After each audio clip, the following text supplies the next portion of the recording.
Bonjour et bienvenue dans la chronique cinéma, en partenariat avec le Rex. Vous êtes sur 42 TV, c'est Joe, et aujourd'hui je vous parle d'un film, Le Rendez-vous de l'été. Le Rendez-vous de l'été, c'est le premier film de la réalisatrice Valentine Cadic. Alors Valentine Cadic, il est possible que vous la connaissiez déjà en tant qu'actrice, elle a tourné dans quelques films, mais aussi dans pas mal de séries. Alors, aparté, il s'agit du premier long métrage de la réalisatrice, mais elle a déjà réalisé 3 courts-métrages.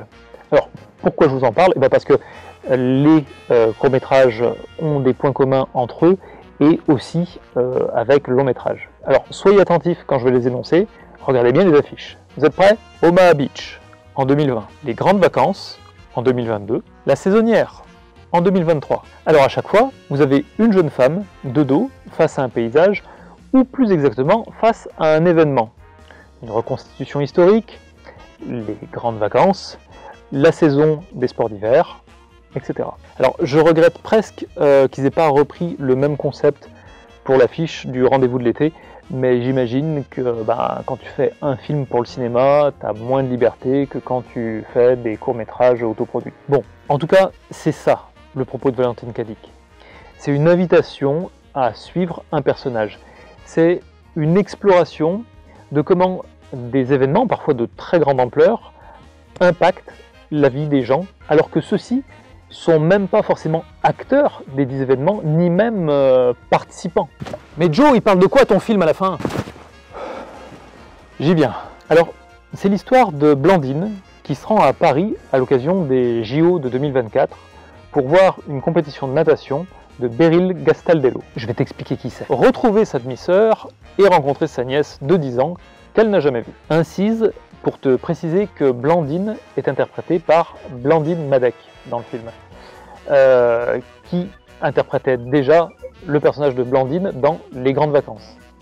Alors, oui et non. La comédienne n'interprète pas réellement son propre rôle et le personnage de Blandine est un peu une sorte de version alternative du personnage du court-métrage. En fait, Blandine, si tu veux, c'est un peu un genre de François Pignon. Tu l'as? Alors c'est maintenant que je t'explique qui est Beryl Gastaldello.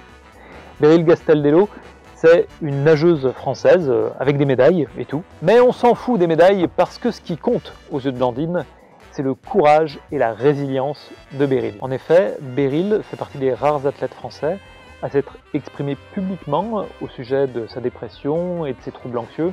Et c'est ça qui en fait une personnalité si importante pour le personnage de Blandine. Ce ne sont pas les médailles qui font les héros. Et puisqu'on parle de comment les événements impactent la vie des gens, j'ai envie de te recommander le film Black Dog du réalisateur Gwang Hu. Je t'en ai déjà parlé cette année. Mais, coïncidence, les deux films parlent de comment les JO Beijing 2008 pour Black Dog, les JO de Paris de 2024 pour le Rendez-vous de l'été, viennent impacter la vie de personnages qui ne participent pas pourtant à ces Jeux Olympiques. Le Rendez-vous de l'été, c'est un film qui est en salle à partir du 11 juin. Alors, si je t'ai pas convaincu d'aller le voir, je tiens à te rappeler que nos salles sont climatisées. C'était Joe. Si ce que je dis vous intéresse, vous pouvez toujours me retrouver une fois par mois pour Ciné Surprise, au Rex, ou alors sur mon podcast, Zawa Radio.